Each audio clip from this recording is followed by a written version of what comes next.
La dernière fois que je me suis tenu dans la maison de mes parents, elle sentait encore le produit à polir au citron et l'air d'une vieille chaudière.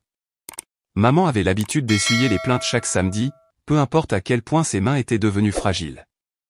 Elle disait que la poussière donnait à une maison l'air de ne pas être aimée. Elle était partie depuis 4 jours. Ses funérailles ont été simples, juste la famille proche et une voisine qui avait apporté un gâteau au citron que personne n'a touché. Je suis resté dans une auberge locale à 3 kilomètres de la maison où j'ai grandi. Je n'avais pas demandé à rester avec ma famille. Je n'avais pas été invité. Ce matin-là, je suis passé pour aider à trier les affaires de maman. Mon père, Frank Whitmore, était assis dans son fauteuil inclinable habituel, lisant un prospectus pour des remplacements de fenêtres qu'il n'achèterait jamais. Il m'a fait un signe de tête mais n'a pas parlé. Ma sœur, Janet lit depuis son mariage avec Doug et était déjà dans la chambre de maman, les bras enfoncés jusqu'au coude dans les tiroirs. Elle avait un sac à main bleu, a dit Janet sans se retourner. Tu sais lequel? Elle le gardait toujours sous la commode. Il a disparu. Je n'ai pas répondu. Je me souvenais de ce sac à main. En cuir bleu marine, assoupli par le temps. Maman avait l'habitude de le serrer fort contre elle comme s'il contenait quelque chose d'irremplaçable, bien qu'elle n'ait jamais dit ce qu'il y avait à l'intérieur. Frank a parlé ensuite sans lever les yeux. Tu avais la clé de la porte de derrière le mois dernier quand tu es venu l'emmener chez l'ophtalmologue. Je l'ai rendue avant de partir, ai-je dit à voix basse. Janet s'est redressée, son visage indéchiffrable. Elle te l'avait confié.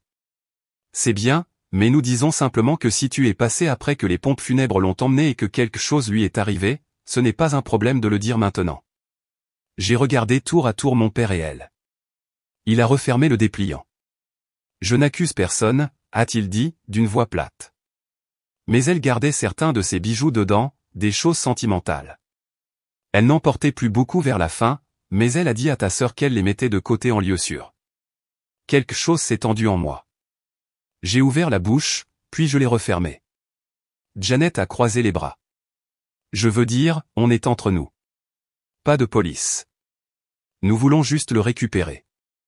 Il y eut un silence, le genre de silence qui s'épaissit dans les vieilles maisons où rien ne bouge à moins que quelqu'un ne l'y force.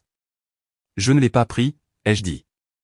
Frank a hoché la tête lentement, comme si j'avais confirmé ce qu'il craignait ou ce à quoi il s'attendait. Eh bien, a-t-il dit en s'éclaircissant la gorge. S'il réapparaît, rapporte-le simplement.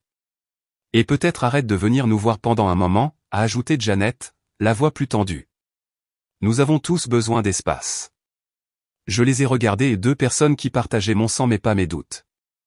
Le sac à main bleu n'était pas la seule chose qui avait disparu de cette maison. Je suis parti sans un mot de plus. Le lendemain matin, je suis retourné à la maison. Je ne le voulais pas, mais je le devais. J'avais promis à maman que j'aiderais à trier les boîtes de photos, celles qu'elle gardait étiquetées par année, même si sa mémoire commençait à s'effilocher sur les bords. Frank était déjà à la table de la cuisine quand je suis entré, sirotant son café dans une tasse ébréchée avec le logo des Cincinnati Reds. Sa robe de chambre était ouverte sur une chemise en flanelle, des chaussettes dépareillées aux pieds. « Assieds-toi » a-t-il dit sans lever les yeux. C'est ce que j'ai fait. Janet est entrée quelques minutes plus tard, tenant un bloc-notes jaune et un sac Ziploc de reçus. Elle ne m'a pas salué, a juste tiré la chaise en face de la mienne et a posé ses affaires comme si elle se préparait pour une déposition. Frank s'est éclairci la gorge. Nous avons parlé hier soir. Ta sœur a fait quelques vérifications. Janet a hoché la tête. Maman m'a dit quelques semaines avant de mourir qu'elle mettait ses objets de valeur dans le sac à main bleu. Elle a même mentionné des bons d'épargne. J'ai cligné des yeux. Des bons d'épargne. Elle ne voulait pas qu'ils traînent, a poursuivi Janet. Elle a dit qu'elle se sentait plus en sécurité en gardant tout ensemble, et la dernière personne qu'elle a vue seule, c'était toi. Frank a joint les mains. Nous n'essayons pas de rendre les choses difficiles, mais il n'y a aucun signe d'effraction. Personne d'autre n'avait la clé. La maison était fermée à clé. Je n'ai rien dit. Cela n'aurait aucune importance. Janet s'est penchée en avant, sa voix douce mais acérée. Il ne s'agit pas seulement d'un sac à main. Il s'agit de confiance. Tu n'étais pas là quand maman s'est cassé la hanche. Tu n'étais pas là quand elle ne se souvenait plus comment composer le 911. Moi, j'étais là. J'ai envoyé de l'argent, ai-je dit. L'argent ne s'assoit pas au chevet de quelqu'un à 3 heures du matin quand cette personne ne sait plus où elle est. Franck a levé une main. Restons sur le sujet. J'y suis, a répondu Janet, les yeux toujours fixés sur moi. Tu n'étais pas là, mais maintenant que maman est partie, te voilà, tu te pointes juste à temps pour trier ses affaires. Elle a laissé cette phrase en suspens comme si c'était la conclusion que j'aurais dû tirer par moi-même. Mes mains étaient toujours sur la table, paume vers le bas. Je pouvais sentir le grain du bois s'imprimer faiblement dans ma peau.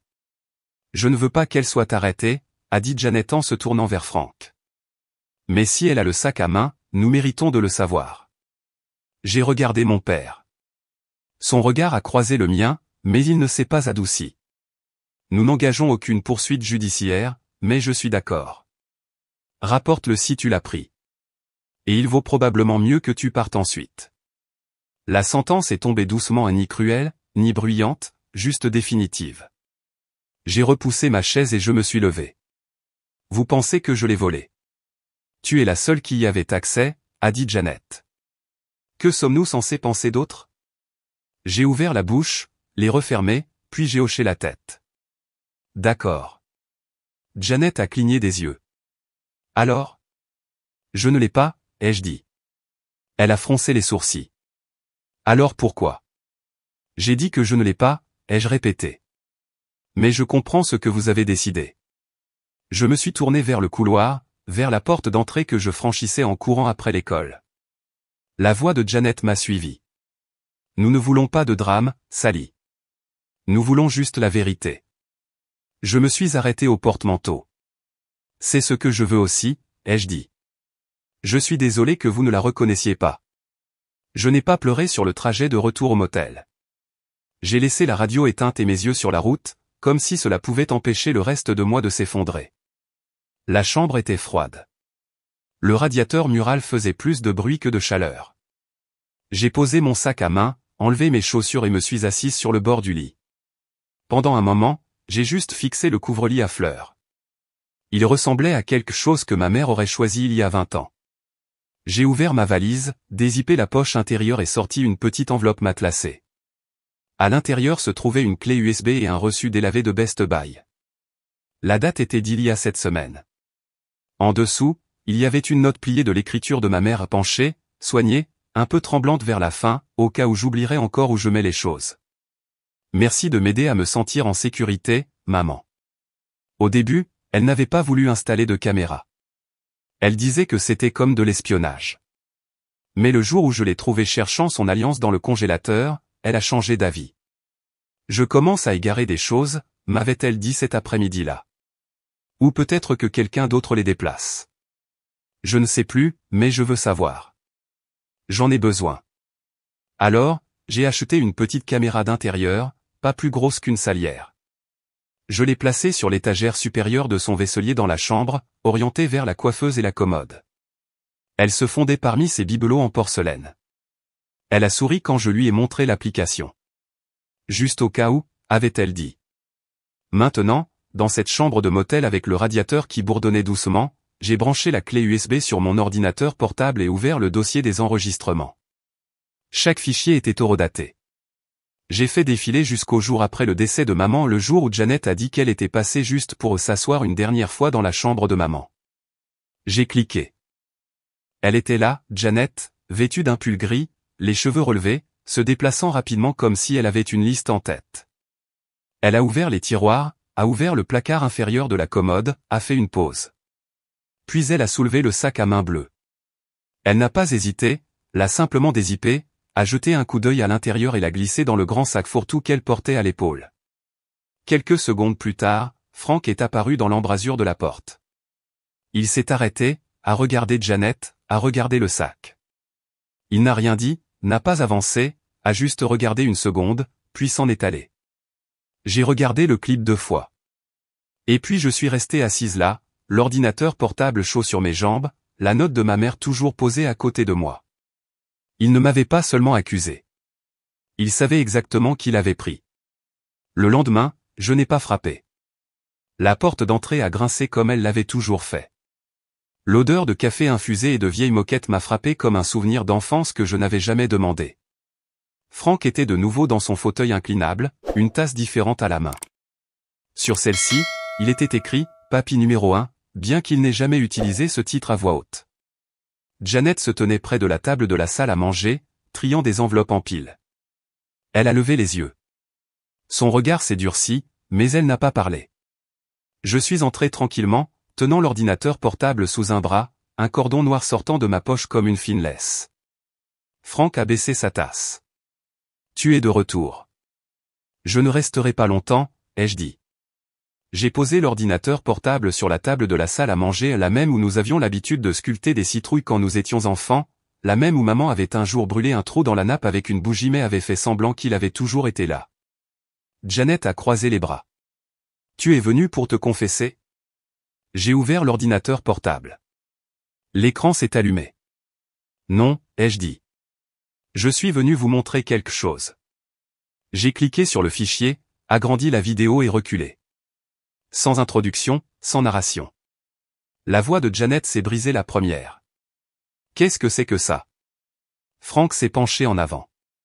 La lueur de l'écran éclairait les rides profondes sous ses yeux. Il a plissé les yeux, puis s'est raidi. C'était là, en nuances de gris nette et silencieuse, Janet entrant dans la chambre, ouvrant les tiroirs, trouvant le sac à main, le prenant. Puis Franck apparaissant, s'arrêtant, regardant et s'éloignant. La vidéo s'est terminée. L'écran est devenu noir. Mais pas la pièce. Les bras de Janet sont retombés le long de son corps. Sa bouche s'est ouverte, mais aucun son n'en est sorti. Elle a regardé Franck, puis moi. J'avais le droit de la voir, a finalement dit Janet. Sa voix était mal assurée, comme si elle ne pouvait pas décider s'il fallait pleurer ou s'expliquer. Au printemps, quand je l'ai emmenée chez le médecin, elle a dit qu'elle ne voulait pas que tu l'aies. Franck n'a pas bougé. Son visage était indéchiffrable. Janet a pris une inspiration. Je ne l'ai pas volé. J'ai supposé que maman t'en avait parlé. Je l'ai dévisagé. Elle ne l'a pas fait. Franck a parlé alors, d'une voix basse et lente. Tu n'avais pas le droit de nous filmer. Je me suis tourné vers lui. C'est elle qui me l'a demandé. Elle disait qu'elle commençait à oublier des choses. Elle voulait de l'aide pour se souvenir. Elle ne voulait pas que quelqu'un, y compris elle-même, égare quelque chose et ne sache pas ce qui s'était passé. Cette caméra était pour sa tranquillité d'esprit. Janet a secoué la tête. Tu as attendu pour montrer ça. Tu nous as laissé foncer tête baissée. Non, ai-je dit. C'est vous qui avez foncé. J'ai seulement appuyé sur lecture. Elle a tressailli comme si les mots avaient atterri trop près. Franck a posé sa tasse avec précaution. Qu'est-ce que tu veux, Sally? Tu as eu ta petite révélation. Et maintenant? Je l'ai regardée, puis je l'ai regardée, elle. Rien, ai-je dit. Je ne suis pas ici pour prendre ma revanche. Janet a laissé échapper un rire amer. Alors pourquoi venir? Parce que vous m'avez accusé. Parce que vous m'avez fait me tenir dans la maison où j'ai grandi et m'avez traité de voleuse devant l'homme qui m'a appris à respecter les affaires des autres. Parce que vous vouliez la vérité jusqu'à ce qu'elle ne soit plus arrangeante. J'ai refermé l'ordinateur portable. Le bruit du couvercle qui se rabat a été plus fort que ce à quoi je m'attendais. Franck s'est penché en arrière. Eh bien, je suppose que tout est déballé maintenant. J'ai glissé l'ordinateur portable dans sa housse. Non, pas tout. Janet a plissé les yeux. Qu'y a-t-il d'autre? J'ai soutenu son regard. Ce n'est pas moi qui devrais poser cette question. Puis je me suis retourné, j'ai marché vers la porte et je les ai laissés dans le silence qu'ils avaient construit ensemble. 2 jours ont passé. Je n'ai eu de nouvelles ni de l'un ni de l'autre. Je suis resté au motel, mes valises faites mais sans bouger. La valise était zippée au pied du lit. Je n'avais pas encore réservé mon vol, non pas parce que j'attendais, mais parce que je n'étais finalement pas pressé d'aller là où personne ne m'attendait. Le 3e matin, je suis allé au bureau de poste et j'ai envoyé une petite enveloppe matelassée. Pas d'adresse de retour, juste 2 noms tapés en caractères rigides sur l'étiquette, Janet Lee et Frank Whitmore. À l'intérieur, j'ai placé 3 choses. Premièrement, une copie de la note de maman, celle qu'elle a écrite d'une écriture maladroite demandant la caméra. Deuxièmement, une photo que j'avais fait imprimer à la pharmacie en face du motel, une image tirée de la vidéo, figé sur le moment où Janet tenait le sac à main ouvert et regardait à l'intérieur. Et troisièmement, une petite ligne manuscrite de ma propre main, il ne s'est jamais agi du sac à main. J'ai gardé la note originale pour moi parce que ce n'était pas seulement une demande d'aide. C'était une confiance accordée discrètement, du genre qui n'a pas besoin de public. Dans les dernières semaines de sa vie, maman n'écrivait pas beaucoup de choses. Mais un matin, avant que je ne quitte la ville, elle m'avait tendu ce bout de papier plié et m'avait dit « Garde ça, juste au cas où quelqu'un douterait un jour que tu étais là pour moi. » J'avais presque oublié qu'il était dans mon portefeuille. Plus tard dans la soirée, j'ai consulté mes courriels. Un seul message de Janet attendait. Pas d'objet, juste une phrase, courte et amère, « Tu as gagné. Profite de ce qu'il reste. » Il n'y a pas eu de suivi, pas d'excuses, pas de déni, et aucune réponse de Franck. Même pas un silence pesant, juste une absence plate et familière. Je n'ai pas répondu. Certaines choses ne méritent pas de réponse. 6 mois plus tard, je suis retourné en Ohio juste pour une journée. Le cimetière se trouvait sur une petite colline au-dessus de la route principale, où le bruit de la circulation ressemblait au vent passant à travers les arbres. Je n'y étais pas retourné depuis les funérailles. Personne ne m'y a retrouvé. Je n'avais dit à personne que je venais. L'herbe avait poussé autour de la nouvelle pierre tombale, Margaret Maggie Whitmore. Mère bien-aimée. Force tranquille. 1941 à 2023. Je me suis agenouillé près de sa tombe et j'ai placé un petit bouquet de fraisiers jaunes sur la pierre. Maman n'a jamais aimé les roses, elle disait qu'elles venaient avec trop de mise en scène.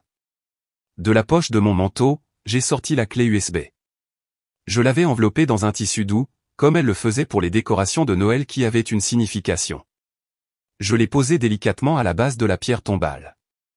Pas de boîte, pas de notes, juste la chose elle-même silencieuse, contenant toujours tout ce qu'il ne voulait pas voir. Tu avais raison d'avoir peur, ai-je dit à voix haute. Ma voix ne portait pas. Elle n'en avait pas besoin.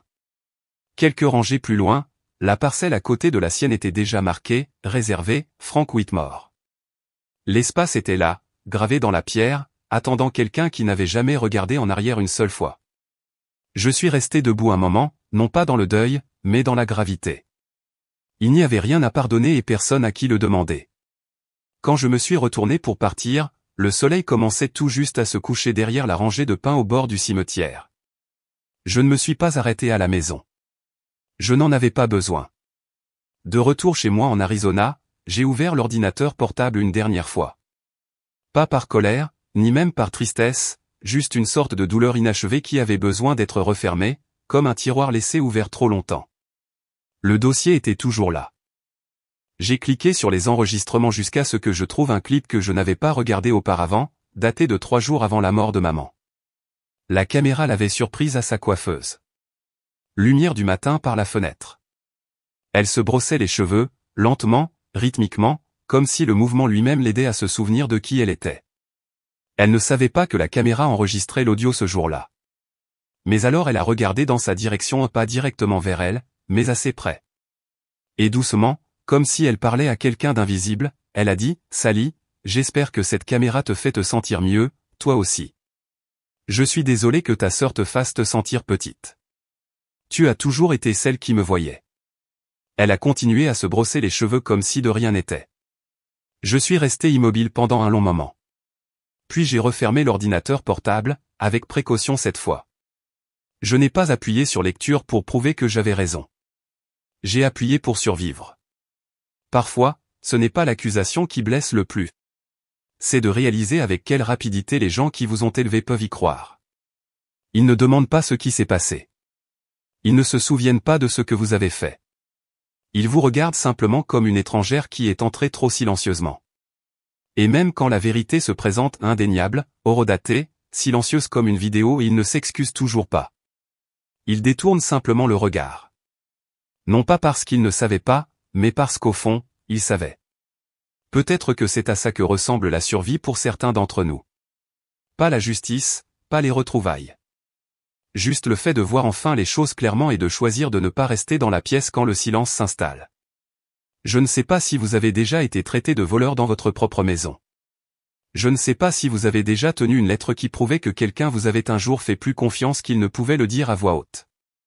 Mais si c'est le cas, si vous êtes déjà parti discrètement en sachant que c'était la vraie fin, laissez juste un point. C'est tout. Juste un unique point.